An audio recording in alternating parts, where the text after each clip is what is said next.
তুমি কেন ফেসবুকিং করো, তাই না? এগুলোতে আনন্দ পাও, মজা লাগে। তোমার কি করতে হবে? পড়াশোনার মধ্যে ওই মজাটা খুঁজে নিতে হবে। তার যেটা লক্ষ্য, সেই লক্ষ্য অর্জনের জন্য একটা সিঁড়ি থাকে, ধাপ থাকে, ধাপগুলো অতিক্রম করতে হবে। তোমার যদি টার্গেট থাকে যে আমি ভবিষ্যতে ইঞ্জিনিয়ার হব, তো ইঞ্জিনিয়ার তুমি হবা, তাহলে মনে করো বুয়েট বাংলাদেশের ভালো ভালো ইঞ্জিনিয়ারিং যে প্রতিষ্ঠানগুলো, এইগুলোতে তোমার পড়ার একটা ইচ্ছা থাকবে। এখন তুমি ধরো ক্লাস 11 পড়ো নাই, ক্লাস 12 পড়ো নাই, তুমি ক্লাস 10 থেকে লাভ দিয়ে তুমি বুয়েটে ঢুকতে চাও। তো বুয়েট কি তোমাকে বলবে যে আসো, এটা তোমার মামার বাড়ি, তোমাকে আমি ভর্তি করে নি? ভাই পড়বো কেন? পড়ার কি দরকার? এত কষ্ট করে পড়াশোনা করা কষ্টের কাজ না? অবশ্যই কষ্টের কাজ। পড়াশোনাটা করবো কেন? প্রথম কারণ হচ্ছে পড়াশোনা করাটা দরকার হচ্ছে শিক্ষিত হওয়ার জন্য। শিক্ষিত হওয়া, শিক্ষিত কি? ধরো কেউ একজন পড়াশোনা করে না, ধরো এই যে আমার একটা ধরো খুব ফেভারিট স্টুডেন্ট আবুল, এ পড়াশোনা করে না, আর এটা হচ্ছে তুমি পড়াশোনা করো। পড়াশোনা করলে কি হয়?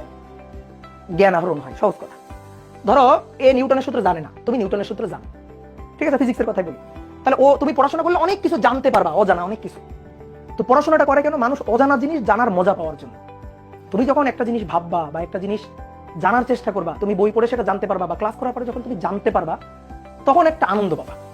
তো পড়াশোনা করার মূল উদ্দেশ্য, প্রথম উদ্দেশ্য হচ্ছে এই আনন্দটা পাওয়া। তুমি পড়াশোনার মধ্যে যদি আনন্দটা খুঁজে নিতে পারো, যে পড়াশোনা আমি কেন করবো, কারণ আমি এখানে আনন্দ পাই। তুমি ক্রিকেট কেন খেলো? তুমি ফুটবল কেন খেলো?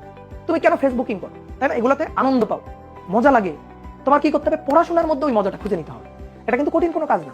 তুমি যখন একটা অজানা জিনিস জানতে পারবা, এই যে জানতে পারার এই যে মজাটা, এটা আমি মনে করি অন্য কোনো কিছুর সাথে তুলনাযোগ্য না। অথবা ধরো একটা ম্যাথ করতে গিয়ে, নিজে নিজে ট্রাই করতে গিয়ে তুমি যখন নিজে মিলাই ফেলবা, নিজে করতে পারবা, উত্তর মিলাই দেখবা, আরে উত্তরটা মিলে গেছে, এই যে মজাটা, এটা তো তুমি অন্য কোনো কিছুর সাথে কম্পেয়ার করে পাবা না। তাহলে এই মজাটা খুঁজে নিতে হবে, ঠিক আছে? এবং তুমি যখন পড়াশোনা করবা, তখন দেখবে এই তো পড়াশোনা করে না, এই যে আমার ফেভারিট স্টুডেন্ট আবুল, ও পড়াশোনা করে না, তো ওর থেকে তুমি অনেক কিছু জানতে পারবা। ওর চিন্তা চেতনার থেকে তোমার চিন্তা চেতনা, তোমার কথাবার্তা, ঠিক আছে, এতে কিন্তু তুমি যে পড়াশোনা করো, তুমি যে শিক্ষিত, এটা কিন্তু ফুটে উঠবে। ধরো ওকে বলা হলো যে তুমি 5 মিনিট তোমার নিয়ে কথা বলো, ও 5 মিনিট ওর সম্পর্কে কথা বলবে, বলতেও পারবে না, অনেক সময় দেখা যাবে বলতেও পারবে না, বলতে বলতে দেখবে আটকে যাবে। কিন্তু তোমাকে যদি বলা হয় তুমি 5 মিনিট তোমার সম্পর্কে বলো, বা কোনো একটা কিছু নিয়ে বলো, সাপোজ ওকে যদি বলা হয় যে তুমি হচ্ছে যে ধরো সাম্প্রতিক কোনো বিষয়, এই সাম্প্রতিক কোনো বিষয় নিয়ে বলো, আর তোমাকে যদি বলা হয় সাম্প্রতিক কোনো বিষয় নিয়ে বলো, তাহলে তুমি কিন্তু পারবা। কথা হচ্ছে, তোমাকে যদি ফিজিক্সের উপর কোনো একটা টপিকে বলতে বলা হয়, তুমি কিন্তু সেটা পারবা, কিন্তু ও সেটা পারবে না। তাহলে পড়াশোনা কি করে? এই যে ডিফারেন্সটা তৈরি করে দেয়, বুঝছো? পড়াশোনা এই ক্লাসটা তৈরি করে দেয়। কথা কি বুঝছো? ক্লিয়ার?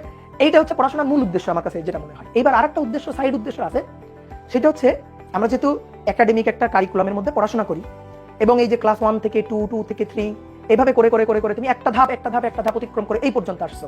এরপরে তুমি এখানে ইন্টার পরীক্ষা দেওয়ার পরে তুমি অ্যাডমিশন টেস্ট দিবা। দেওয়ার পরে যাদের টার্গেট ইঞ্জিনিয়ারিং পড়া, তারা ইঞ্জিনিয়ারিং লাইনে যাবে, যাদের টার্গেট ভার্সিটিতে পড়া, তারা ভার্সিটি লাইনে যাবে, যাদের টার্গেট মেডিকেল পড়া, তারা মেডিকেল লাইনে যাবে, বা যাদের টার্গেট ধরো বাইরে চলে যাবে, বা অন্যান্য আরো অনেক কিছু আছে, তারা সেই লাইনে যাবে। তো এরকম একটা লক্ষ্য মানুষের থাকে। এখন এই লক্ষ্য অর্জনের জন্য এক একটা সিঁড়ি থাকে। তোমার যদি টার্গেট থাকে যে আমি ভবিষ্যতে ইঞ্জিনিয়ার হব, তো ইঞ্জিনিয়ার তুমি হবা, তাহলে মনে করো বুয়েট বাংলাদেশের ভালো ভালো ইঞ্জিনিয়ারিং যে প্রতিষ্ঠানগুলো, এইগুলোতে তোমার পড়ার একটা ইচ্ছা থাকবে। এখন তুমি ধরো ক্লাস 11 পড়ো নাই, ক্লাস 12 পড়ো নাই, তুমি ক্লাস 10 থেকে লাভ দিয়ে তুমি বুয়েটে ঢুকতে চাও। তো বুয়েট কি তোমাকে বলবে যে আসো, এটা তোমার মামার বাড়ি, তোমাকে আমি ভর্তি করে নি? এটা তো বলবে না, তাই না? তাহলে কি করতে হবে? এই যে ধাপগুলো অতিক্রম করে, সিঁড়িগুলো অতিক্রম করে তোমার পৌঁছাতে হবে। তুমি 2টা সিঁড়ি বাদ দিয়ে তো বুয়েটে ঢুকতে পারবে না। তাহলে বুয়েটে ঢুকতে গেলে একটা পরীক্ষা দিতে হবে, অ্যাডমিশন টেস্ট দিতে হবে। তো অ্যাডমিশন টেস্টে দিয়ে টিকে তোমার বুয়েটে ঢুকতে হবে।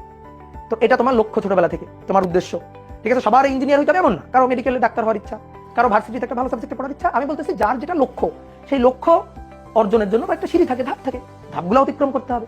তো ধাপগুলো ভালো করে তুমি যদি ইন্টারে ফেল করো, ইন্টারে ফেল করলে তুমি এই লক্ষ্যটা অর্জন করতে পারতেছো না। তাহলে তোমার ইন্টারটা ভালোভাবে পাস করতে হবে, A+ পাইতে হবে, ঠিক আছে, ভালো একটা নাম্বার পাইতে হবে। তো এর জন্য কি করতে হবে? ভালো করে পড়াশোনাটা।